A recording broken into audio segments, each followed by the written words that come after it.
നമസ്കാരം. ഇന്നത്തെ സുഭാഷിതം 1388 ദിവസം. സമർപ്പണം ശ്രീ PMN നമ്പൂതിരി. അവതരണം ഗീതാ കെ നമ്പൂതിരി, ആലക്കോട്ടില്ലം.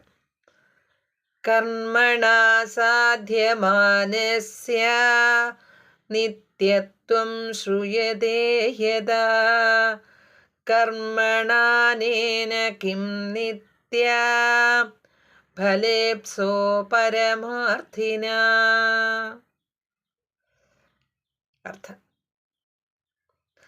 കർമ്മം കൊണ്ട് സാധിക്കുന്നതിനെല്ലാം അനിതൃതയുണ്ടെന്ന് ശ്രുതിയിൽ പറയുന്നുണ്ട്. അതിനാൽ നിത്യമായ, അതായത് നാശമില്ലാത്ത ഫലം ആഗ്രഹിക്കുന്ന പരമാർത്ഥിക്ക് കർമ്മം കൊണ്ട് എന്താണ് ഫലം? ഹരിയും. നന്ദി. നമസ്കാരം.